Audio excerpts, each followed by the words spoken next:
তো আজকে আমরা যা শুনবো আমাদের হেদায়েতের উদ্দেশ্যে শুনবো, আমাদের লাইফটারে চেঞ্জ করার জন্য শুনবো। This Quran is a life changer. এই কোরআন মানুষের লাইফ চেঞ্জ করে। It's a problem solving methodology. এটা প্রবলেমের সলিউশন করে দেয়, সমাধান। কিন্তু এই সমাধান আমাদেরকে নিতে হবে। আমরা এই সমাধান নেওয়ার জন্য প্রস্তুত তো? ইনশাআল্লাহ। সারা বছরই সুস্থ ছিলাম, ঠিক কিনা? পুরো বছরই আমাদেরকে রিজিক দিয়ে ধন্য করেছে কে? এত সুখে থাকার পরেও ভূতে কিলায়, ঠিক কিনা? আমরা কমপ্লেইন করি, আল্লাহ এইটা নাই, ওইটা নাই, এইটা চাই, ওইটা চাই, এইটা লাগবে, ওইটা লাগবে। তো এই জন্য রাসূল সাল্লাল্লাহু আলাইহি ওয়াসাল্লাম বলেছেন, উনজুর ইলা মান হুয়া আসফালা মিনকা। তোমার চেয়ে যে নিম্নগামী অবস্থানে আছে তার দিকে তাকায় দেখো যে তুমি কত সুখী, তাই না? তোমার চেয়ে উপরের দিকে যারা আছে তাদের দিকে তাকিও না, নিচের দিকে যারা আছে তাদের দিকে তাকাও। হাসপাতালের বার্ন ইউনিটে যান, আগুনে ঝলসে গিয়েছে যে সমস্ত মানুষের দেহ, তাদেরকে ভর্তি করা হয় হাসপাতালের বার্ন ইউনিটে। ওখানে গেলে দেখবেন যে তারা কিভাবে চিৎকার করে, সারা দেহটা ঝলসে গিয়েছে, জ্বলে পুড়ে ছারখার। রক্তের মধ্যে একটা উপাদান আছে প্লাজমা, এটারে ঠান্ডা করে ভিতরে ঢুকাইতে হয়। চিৎকার আর চিৎকার। হাসপাতালে ভর্তি ক্যান্সার রোগীকে দেখে আসেন, আমার তো এটা লাগবে, ওইটা চাই, ওইটা চাই। একজন ক্যান্সার রোগী, ওরা জিজ্ঞেস করেন, ভাই তুমি কি চাও? কয় কিচ্ছু চাই না, আমি খালি বাঁচতে চাই। আমি অনেক কিছু চাই, কিন্তু ক্যান্সারে আক্রান্ত রোগী কি চায়? একটা চাওয়া, তার এইটা ওইটা, বাড়ি ঘর ধন সম্পত্তি কিচ্ছু লাগবে না, সে শুধু কি চায়? বাঁচতে চায়। এজন্য বেঁচে যে আছি এজন্যই পড়তে হবে আলহামদুলিল্লাহ। মাবুদ তুমি যে বাঁচিয়ে রেখেছো, বেঁচে আছি আলহামদুলিল্লাহ। এজন্য সবসময় আলহামদুলিল্লাহ পড়তে রাজি আছেন তো? কারণ হিউম্যান ডিমান্ডস আর আনলিমিটেড। মানুষের চাহিদার কোনো শেষ নাই। আছে নারী আছে, বাড়ি চাই, বাড়ি আছে, গাড়ি চাই, এটা আছে, ওটা চাই, ওটা আছে, সেটা চাই। আল্লাহ রাসূল সাল্লাল্লাহু আলাইহি ওয়াসাল্লাম বললেন, ওয়ালাইয়ামলা আফাহু ইল্লা তুরাব। কবরের মাটি তোর মুখে ঢোকার আগ পর্যন্ত তোর এই চাই চাই স্বভাব কোনোদিন থামবে না। লাউ আন্না লিকুল্লি ইবনি আদম ওয়াদিয়ান মিন যাহাব আহাব্বা আন ইয়াকুনা লাহু ওয়াদিয়ান। আল্লাহ রাসূল সাল্লাল্লাহু আলাইহি ওয়াসাল্লাম বললেন, বনি আদমের প্রত্যেককে যদি একটা করে জান্নাতের স্বর্ণের পাহাড়ের মালিকও বানিয়ে দেয়া হয়। স্বর্ণের পাহাড় দেখছেন আপনারা? আমিও দেখি নাই। তো এই স্বর্ণের পাহাড় প্রত্যেককে যদি একটা করে আল্লাহ মালিক বানিয়ে দেয়, তারপরেও আমরা প্রত্যেকে আরেকটা পাহাড়ের মালিক হওয়ার জন্য ট্রাই করব। স্বভাব। আসলে সমস্যাটা কি? স্বভাব। বুঝে শুনে উত্তর করেন তো, একটা স্বর্ণের পাহাড়ের মালিক যদি আমি হই, শুধু আমি না, আমার 14 পুরুষ এটারে বিক্রি করে খেয়েও কি শেষ করতে পারবো? তাইলে আরেকটা স্বর্ণের পাহাড় লাগবে কেন আমার? আল্লাহ রাসূল সাল্লাল্লাহু আলাইহি ওয়াসাল্লাম বললেন, একটা স্বর্ণের পাহাড়ের মালিক হলেও আরেকটা স্বর্ণের পাহাড়ের জন্য মানুষ পাগল হয়ে যাবে। ওয়ালাইয়ামলা আফাহু ইল্লা তুরাব। কবরের মাটি যেদিন ওর মুখে না ঢুকবে, ওর এই খাই খাই নাই নাই এই স্বভাব তার বন্ধ হবে। আমরা ওই অকৃতজ্ঞশীল বান্দাদের অন্তর্ভুক্ত হতে চাই। আমরা সুখে দুঃখে কি পড়বো? আরো জোরে পড়েন, কি পড়বো? আমরা সব সময় আলহামদুলিল্লাহ পড়বো। আমরা সব সময় আল্লাহ শুকরিয়া করব। শুকরিয়া করলে আল্লাহ নেয়ামত বাড়িয়ে দেয়। লা ইন শাকারতুম লা আযীদান্নাকুম ওয়া লা ইন কাফারতুম ইন্না আযাবি লাশাদীদ। যদি আমার শুকরিয়া করো আমি নেয়ামত বাড়িয়ে দেব, আর না শুকরি করলে আযাব দেব। নাও দ্য ডিসিশন ইজ ইয়ার্স। আমরা আল্লাহর নেয়ামত চাই। এজন্য আমরা কমপ্লেইন করব না যে আল্লাহ এইটা দাও নাই, ওইটা দাও নাই, এইটা পাই নাই, ওইটা পাই নাই। ও তো ভালো আছে, আমি ভালো নাই কেন? ওর চাকরি হয়, আমার হইল না কেন? ও বিসিএস এ টিকে, আমি ফেল মারলাম কেন? ওর ব্যবসায় হিট লালে লাল, আমার খালি লস কেন? কিচ্ছু দিলা না আল্লাহ তুমি আমার, বলবেন এগুলা? সবসময় কি বলবো? আরো জোরে কি বলবো? This is my first and foremost message today for you. আজকের দিনের প্রথম মেসেজ হচ্ছে আমরা সব সময় আলহামদুলিল্লাহ পড়বো। রাজি আছেন? আল্লাহ তুমি কবুল করো। নানা কারণে আমাদের মন খারাপ হয়। আল্লাহ রাসূল সাল্লাল্লাহু আলাইহি ওয়াসাল্লামের মন খারাপ। আমাদের মন খারাপ হলে আমাদের বন্ধুরা আমাদের মন ভালো করে। আল্লাহ রাসূল সাল্লাল্লাহু আলাইহি ওয়াসাল্লামের বন্ধু কে? আল্লাহ রাসূল সাল্লাল্লাহু আলাইহি ওয়াসাল্লামের যখন মন খারাপ হতো স্বয়ং আল্লাহ তাআলা আল্লাহ রাসূলের মন ভালো করে দিত।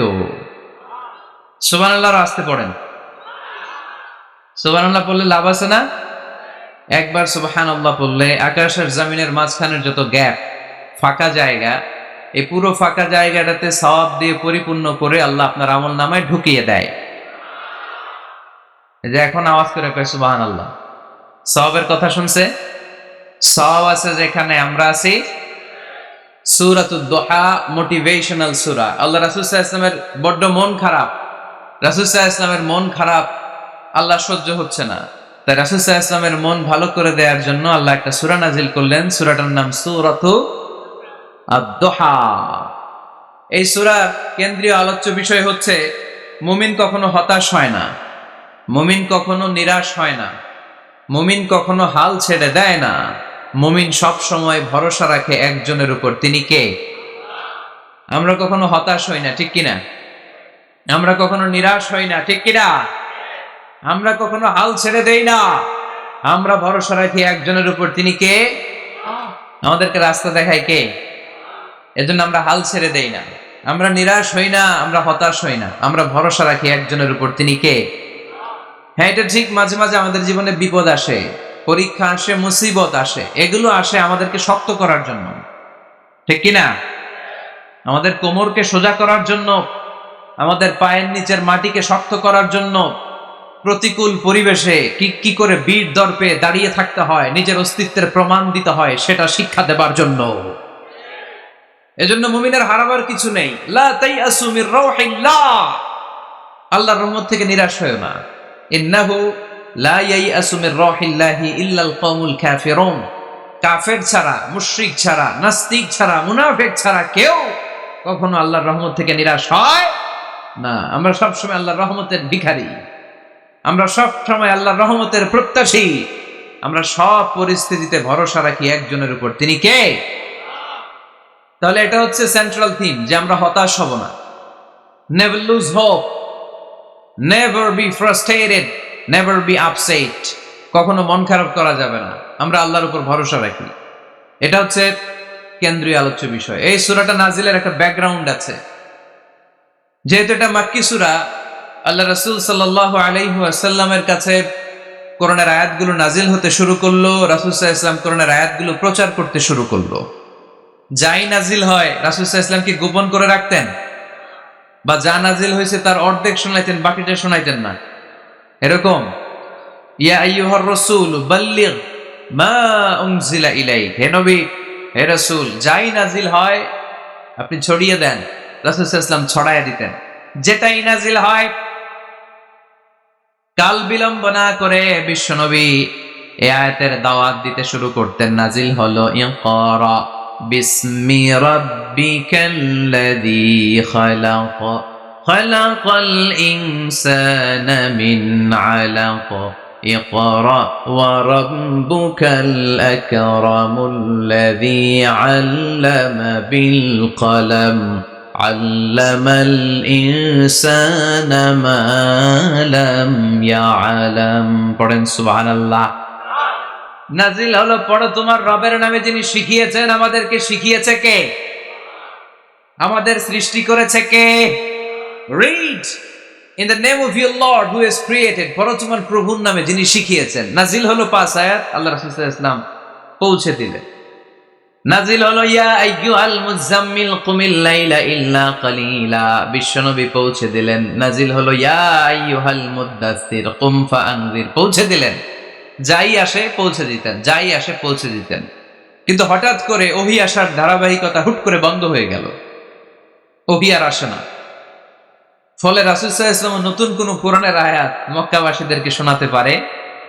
মক্কাবাসীরাও এসে রাসূল সাল্লাল্লাহু আলাইহি ওয়াসাল্লামকে খোঁচায়, বলে কি মুহাম্মদ, কিছু বলো না, যে নতুন কিছু শোনাও না, যে এতদিন তো অনেক পটপট করছো, অনেক কথা শোনাইছো, কই তোমার সেই কথা?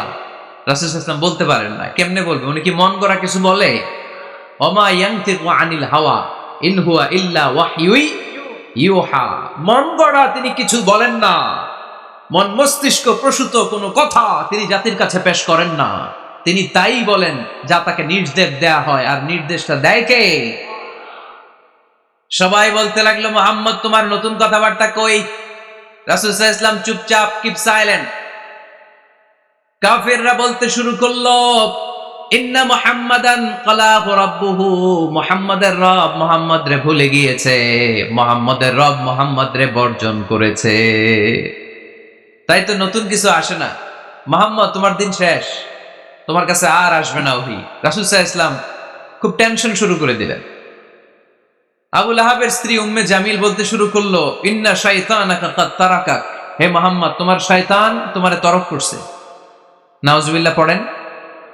শয়তান দ্বারা উম্মে জামিল সাইয়েদনা জিবরাইল আলাইহিস সালামকে বুঝিয়েছেন। তিনি বুঝিয়েছেন যে মুহাম্মদ, জিবরাইল তোমার কাছে আসে না, শেষ, তোমার দিন শেষ, তোমার খেলা শেষ, আর আসবে না। রাসূল সাল্লাল্লাহু আলাইহি ওয়াসাল্লাম নিজেও ভয় পেয়ে গেলেন। ঘটনা কি? আমার কোনো ভুল হচ্ছে না তো?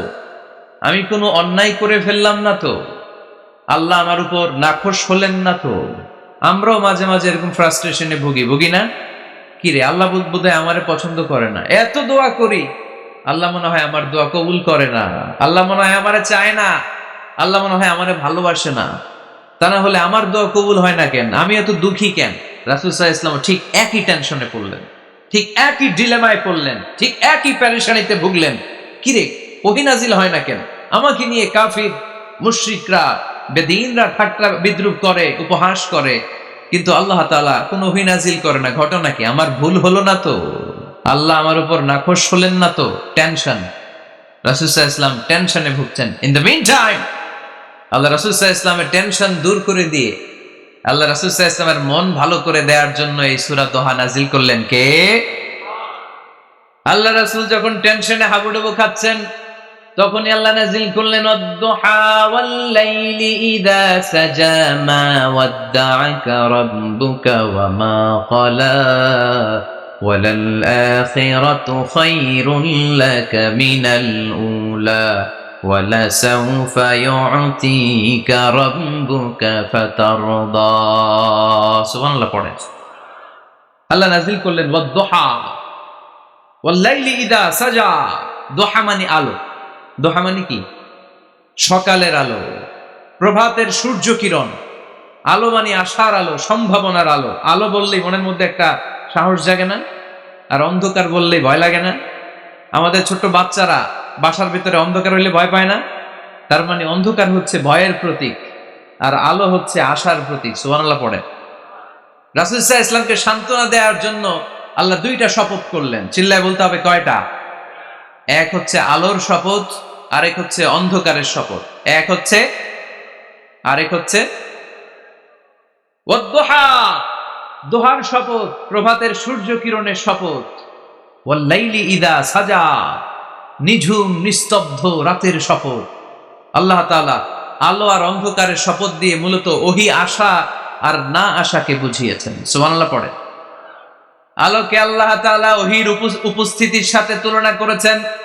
অন্ধকারকে রাব্বুল আলামিন এই সূরার মধ্যে ওহীর অনুপস্থিতিকে বুঝিয়েছেন। আল্লাহ বুঝাতে চাইলেন, নবী আমি আপনারে ভুলি নাই। কেমন করে আমি আপনারে ভুলি? আপনি আমার হাবিব, ঠিক কি না? আপনি আমার খলিল না, আপনি আমার হাবিব। খলিল মানেও বন্ধু, হাবিব মানেও বন্ধু। ইব্রাহিম আলাইহিস সালাম ছিলেন খলিল, আর আল্লাহ রাসূল ছিলেন হাবিব। খলিলও বন্ধু, হাবিবও বন্ধু, কিন্তু খলিল মানে এমন বন্ধু যেই বন্ধু আল্লাহরে খুশি করার জন্য কাজ করে, আর হাবিব মানে এমন বন্ধু যেই বন্ধুরে খুশি রাখার জন্য আল্লাহ নিজেই কাজ করে। কি কাজ করলেন হাবিবরে খুশি রাখার জন্য? আজকে সব আমরা শুনবো। আল্লাহ বললেন ওয়াদ-দুহা ওয়াল-লাইলি ইযা সাজা, আলোর শপথ, অন্ধকারের শপথ। দোহা মানে আলো, প্রভাতের আলো। আলো দিয়ে আল্লাহ বুঝাইলেন এটা হচ্ছে ওহী। আর ওয়াল-লাইলি ইযা সাজা, রাতের শপথ দিয়ে বুঝালেন এটা ওহীর অনুপস্থিতি। আল্লাহ বুঝাতে চাইলেন, নবী ওহী আসা না আসা দুইটাই আপনার জন্য দরকার। আমি আপনারে ভুলি নাই, আমি আপনারে বর্জন করি নাই, অসম্ভব। আমি আপনার উপর গোসা হই নাই, রাগ হই নাই। আমি ইচ্ছা করেই আপনার একটু বিশ্রামের সুযোগ দেওয়ার জন্য ইচ্ছা করে ওহী পাঠানো বন্ধ রেখেছি। কারণ ওহী রিসিভ করা সাধারণ কোনো বিষয় না। আল্লাহ বলেন, ইন্না সানুলকি আলাইকা কওলান সাকিলা।